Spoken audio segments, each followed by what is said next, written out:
Right, so today I wanted to talk about consciousness and what consciousness is. There's a lot of people that's talking about consciousness nowadays, and a lot of them are talking about consciousness in a manner where the understanding is that whomever they are talking to already understands what consciousness is, and they have a firm grasp on it, and then essentially by telling people how to affect it or how to utilize it. Okay. What I would like to talk about today is what consciousness is. And again, these are my opinions. This is how I see things and interpret things, how I have internalized things that resonate with me. So, again, if this rings true with you, if it resonates with you, then I'm super happy, I'm stoked, I'm really excited. And if it doesn't, then it doesn't. That's also perfectly fine. Again, I'm not trying to change the way anyone thinks. I'm much rather just trying to put information that I feel is important out there. Okay, so at the end of the last video, I read something that I wrote down about consciousness specifically. It's just a thought that hit me randomly, and I thought that it was a really good, compact explanation of the way that I saw it. And I read it at the end of the video, and we'll look at that again today.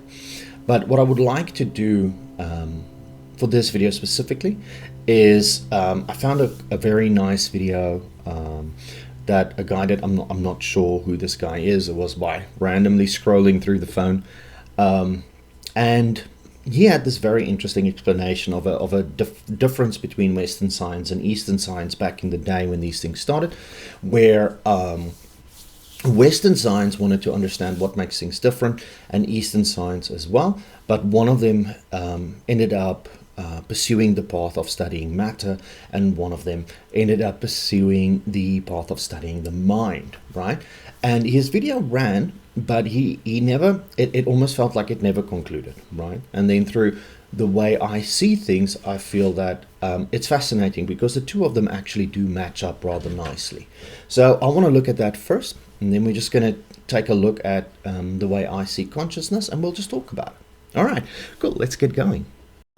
Okay, so here's essentially what it was about. So the way it was explained in the video, the gentleman essentially said, okay, so back in the day, there were two ways that people wanted to start studying what is happening around us, right? They had a surface made of wood, a surface made of sand, they had stone, and they had a surface made of iron as an example, right? And what they wanted to understand is if all of these are physical things that exist within our universe, then we need to understand why they are so different, right? We are also different from our environment. And then, they decided that it would be a great idea to study matter, all right? A great idea to figure out what is it that makes matter behave the way it does. And on the other side, there was actually a bigger focus on mind, right? So what is it that we think about, and why do we think about these things? So on the one side, while we are looking at this, at essentially studying and trying to understand the mind, right? What they found is the following. Let me just get this in here. Boom, boom, boom. All right. And there. And they found that through the study of the mind, essentially going deeper into the mind, going deeper into oneself through yoga and meditation and all those kinds of things, they found that, you know what, this is doing something. Something is happening because of what we are doing, right? And a method of meditation came to be, which is called what they call transcendental meditation. Okay, and the focus of transcendental meditation is essentially to try and look as deeply and as small as we possibly can during these meditations sessions into ourselves. And what they found is through doing this, that they became naturally more joyful and naturally happier. Now, interestingly enough, this almost makes it a scientific method, right? So we are studying something and we are receiving positive results. They also found that if we do this for prolonged periods of time, suddenly things, for example, like stress and anxiety started completely melting away, right? We started feeling a lot more free. We started feeling free from stress and free from anxiety and all of that. And through this study and the continuous exercise of this, they found that one day, just almost out of nowhere, they experienced an extreme sense of oneness. All right. And this oneness then transcends all of our negative emotions. For example, fear or hatred or anxiety, and so on. So what they found transcends. Nope. What am I doing? Oh, goodness. There we go. So it essentially ended up transcending all of our negative emotions. It transcended all of the bad things inside ourselves. And they found that once the fear of the unknown and the fear we have in our general lives fell away, that they felt connectedness. Okay, and this connectedness that they felt was not just to other people or to the environment, but they really came to the understanding that through this experience that they were having, because it's one thing to see something happen, it's another thing to experience it for yourself, right? We learn through experience, and they learned through that experience of transcending all of these things that they truly felt connectedness and oneness. And from this, the mystics and a few other of the guys that practice these things, they came to the understanding that all is one. Okay, that we are all essentially just cells in the same body, or we are all leaves on the same tree. Everything was interconnected and everything was working in unison. Everything, there was this greater balance and harmony in all that was. And then from there, they came to the conclusion that right when we transcend all of our own, and a good word for this is if we transcend the ego, if we truly experience ego death, we then find this oneness. And this is the Om, or the God, the One.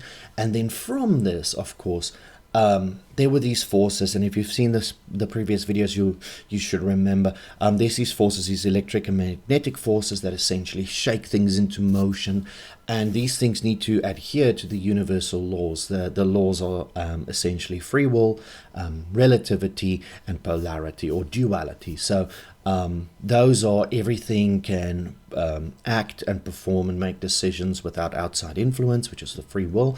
You've got relativity, everything is relative to each other, all right? Everything is one. And you have the polarity, the duality. So you could say that's the push and the pull. That's the male and the female. That is the expansiveness and the magneticness of things. It could just be a positive pole and a negative pole. And then once it acts within these rules that have been set in place, it binds with the fire element and the air element, which are the primordial elements, and their friction and their movement generates the air element, and that ultimately becomes the earth element, right? So that's essentially the path it takes. And then once it gets to that earth element, it's at a point where it can essentially become manifest. So in other words, it can come into being in our real physical space. Okay, so and that's essentially what they've discovered through this. There's a lot more, but for the purposes of what we want to talk about now, that is what they discovered. And this video then went on and it explained that, when we studied matter, they found a few fascinating things, right? So the first thing they found is that, okay, it doesn't matter what you have. If you break everything down into its smallest little piece, everything gets broken into molecules, right? So everything gets broken into molecules like so, and then they thought that was the smallest. But then they decided to go smaller and deeper, and they then found that if we go even smaller, everything can be broken up into atoms. Oopsies. Atoms. Okay, and then if you break everything even into smaller pieces, smaller than atoms, you get to your quarks, and these were your electrons, and your protons, and your neutrons. Okay, and I think they've even pushed it past that right now, but at the time when I saw this was explained. And then something fascinating happens. So once you get past that point, right, you run into a situation where they are no longer seeing any actual thing, but they are rather now running into 4 forces. And these 4 forces act upon something in order to have something come into this being, into this electron. And they dove smaller and deeper, and they found that if they go even smaller and deeper, that they found 3 independent forces, and then they ultimately found that if they go small enough, they will find and run into 2 forces. And what happens is, at some point, there has to be a single source where things come from. And this essentially is oneness. Okay? This is everything that is unmanifest. Okay? So it hasn't come into being just yet. But what this told them is that anything that is a thing has to come from here, which means that anything that goes past this line becomes a thing, and anything before this line is no thing, right? So it hasn't become a thing yet. It is essentially still unmanifested. And this theory also came from Albert Einstein, and it is called the unified field theory. Okay, it's the unified theory, and it essentially says that anything that is a thing has to come from this field. Okay, it has to come from this one thing, this oneness, and everything essentially comes from there. And I found it really fascinating. But the video stopped there. And I just feel if you look at both sides of this spectrum, it becomes actually very clear that they essentially ended up at the same space. So if there is no thing, and no thing needs to come from the oneness, as it is still unmanifested, and it needs to become a thing, there needs to be 2 forces that needs to act upon it in order for it to become a thing. Okay? But what if this is then your electric field and magnetic fields? And then stepping it up, saying that there are 3 forces that simply need to act on these previous 2 forces in order for no thing to become a thing. What if these are then universal laws? So that's our law of relativity, our law of duality, and what if this is our law of free will? Okay. And then ultimately saying there's these 4 final forces that need to act upon everything. Okay, but what if this is our primordial elements? Okay, right. And if you look at it from that perspective, this is what I think it should look like when it's done. And it's fascinating to find that through the study of the mind, in other words, we are turning inwards towards our own selves, and we are delving as deep as we can within ourselves. We found oneness. This oneness that simply transcends all of our negative emotions and all of our fears.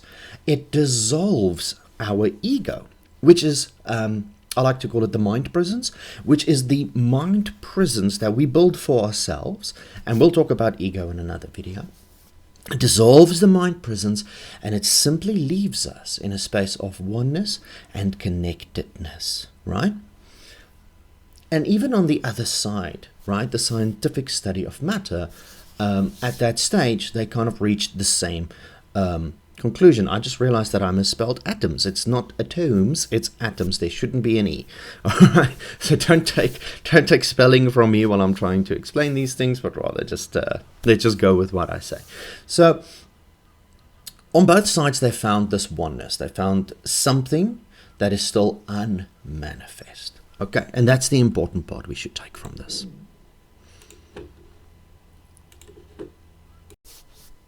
Okay, right.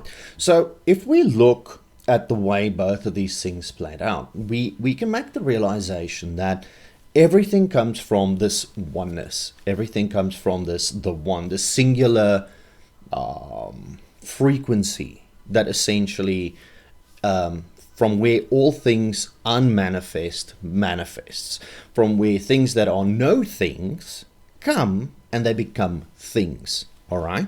So there's this one singular source from which everything consists of, from which everything is made. All right. So we know that from the very source, from the very start of anything that needs to be a thing, okay, it's all the same. It's all the same. Okay. Which then means if we say that we as people, we as this universe, we are actually all the same. We all come from exactly the same space, and we all manifest in the same manner. Right. So that's an important one. Now let's look at this universal consciousness. Okay. So universal consciousness is the memory of the one. Okay. Now, wait, let me read this and then we'll go through it. Okay. So universal consciousness is the memory of the one. We all project our thoughts and our experiences into this consciousness. Okay. Knowingly or unknowingly. So whether we know we're doing it or whether we don't know we're doing it, it's still happening. Okay. It is God's memory of all that has been, whether it was made real or in mindscapes. As we are part of the one, we do not possess consciousness per se, all right? But rather, we have varying levels of access to it, okay? And the more access we gain, the more memory we can draw from. So we are not gaining consciousness as we become enlightened, but rather we are simply gaining levels of access to consciousness, right? So now let's boil this down. Okay, if everything that is a thing, this is me, you, our universe, cats, dogs, orangutans, but sand, water, okay, all of our elements, even magnetic forces and electric forces come from oneness. Okay? It is important to then understand that we are all one. We are all part of one being. Okay? To put this into perspective, in our eyeballs, there are bacteria that live there, right? Inside of our stomachs, there's bacteria and little organisms, microorganisms that live there. Even on our skin, there's little microorganisms that live there. Now for them, this little patch of skin that I have, that is the entire universe. It's all they will ever know, okay? But they live full lives, from their perspective, of course, within this little area. And for them, it is the totality of existence as they can experience it, right? So, to bring it into perspective, we need to understand that just as much as we are part of this massive universe that we exist in, we are just a small little part within it. But even us, the small little part that exists within this massive universe, we are a massive universe for other small little parts. And we are so deeply entrenched within this reality that we live in, within this experience that we are having, that if we were to leave, okay, thousands of universes, 8 billion universes for microorganisms and other things would stop to exist, right? So we need to understand that from the very bottom level, right? Inanimate objects at the core of the planet, a piece of stone is the same as the animals that go past it. And they are the same as everything else that exists. So we are all one. Okay. Now, if this oneness is pure consciousness, okay, this means that we are all pure consciousness.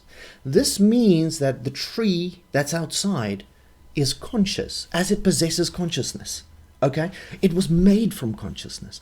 It means that essentially, I am made from consciousness. It means that this table that this computer is standing on is made from consciousness, right? So if everything comes from consciousness, it means that consciousness is actually everything, right? So when we ask the question, what is consciousness? Okay, it's not something I am trying to gain, right? It's not something I am trying to gain, right? So that I can further evolve myself.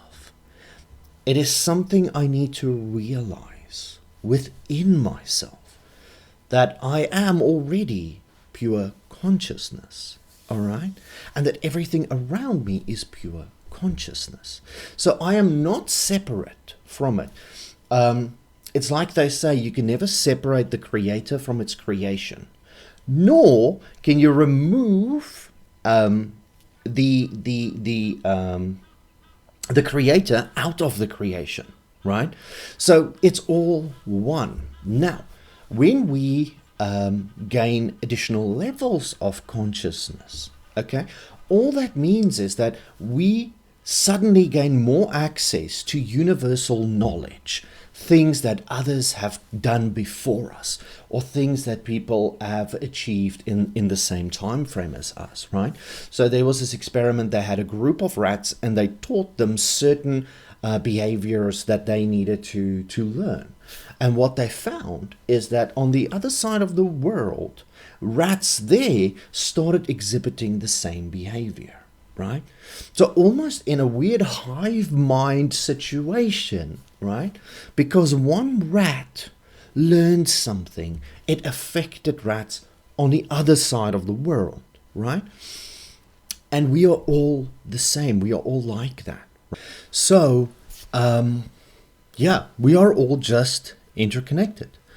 And if everything is conscious, we also need to understand that everything is alive. Okay, it's a very important thing, and it might actually change the way we deal with our plant kingdom, our animal kingdom, and even just things like the soil, right? I heard recently that our soil, because of insecticides and pesticides and all those kinds of things, it's actually running out of resources. Microorganisms and just normal organisms that live within the soil are slowly but surely dying because of our abuse of it.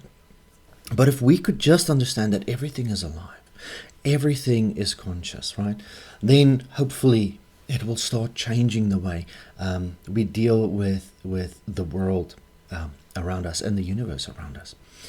A few things need to be said, though, and I think it's part of why there may be confusion regarding consciousness. We use conscious in a few different ways, right? If I'm talking about the brain and the way we think, we would typically refer to our conscious mind or our reasonable mind, the mind where we rationalize things and make decisions, and that's our conscious mind. And then we also have a subconscious mind, right? So those are just two types of awareness that we have within our brain, okay? So that's the conscious mind and the subconscious mind. Also, if somebody goes looking for trouble and they end up getting punched in the face, we can say they are unconscious, all right? And when you are wide awake and you can function normally, you are conscious. So then we essentially use as the words conscious and unconscious as aware and not aware, right? So are you conscious of consciousness or are you unconscious to consciousness? Because these things are separate, all right? This is the brain I'm aware of and where I make decisions. This one is the one I'm not aware of. So subconscious brain, subconscious brain. When I'm asleep, I'm unconscious. When I'm awake, I am conscious. So I'm aware or not aware. Okay. None of these should be confused with consciousness. All right. And then we also say that through meditation and yoga and all sorts of practices, we can access our higher consciousness. All right. And when we say we access our higher consciousness, essentially it just says we are breaking down all the distractions, all the noise of life, breaking down our own mental prisons so that we can actually, for brief moments, okay, tap into that shared consciousness, that universal consciousness. And we can gain new information, new knowledge. We can gain new ways of seeing things by doing this, right? So when we access our higher consciousness, we are tapping into that universal consciousness, okay? But it's always there. It's not something that we take a huge chunk off and it becomes ours and we are now elevated levels of consciousness. It is just something we can tap into. And fascinatingly enough, it is not something you can force or you can beat or you can buy, right? It is something we can only acquire through stillness and calmness and gentleness. And if that tells you anything, that is the way we should be interact with the world, right? Through calmness, gentleness, and then by calming ourselves, by gaining control of our emotions, by dismantling our mental prisons, we slowly but surely allow ourselves to just gain access to more and more of this universal consciousness. All right? And that is something we can all aspire to do, right? Recognizing the divine within myself, recognizing the divine within someone else. And Terence Howard said, it is so important that you always recognize the divine within others, but it is more important to first show them the divine within yourself, all right? So to bring it all together, there are many different ways when we refer to conscious or consciousness, people being unconscious or conscious, your different types of minds, your higher consciousness. But none of these should be confused with what consciousness truly is. So that, I think, is going to be it for this video. I truly hope that, and it really is my heart's desire, that by listening to this video, maybe things make a little bit more sense. Maybe you've been able to learn something. If not, that's fine. Again, I'm just trying to get information out there and to, just make sure that we live a more conscious, a more kind, a more gentle, a more caring life. Because honestly, the world doesn't need more successful people. It needs more kind people and more people that just want to make everything better for everyone, So that's going to be it for me. Thank you very much for watching. Appreciate it. And yes, I truly hope that this was something you can take and something you can integrate, and maybe it's going to make your path that you're on just a little bit easier. Bye-bye.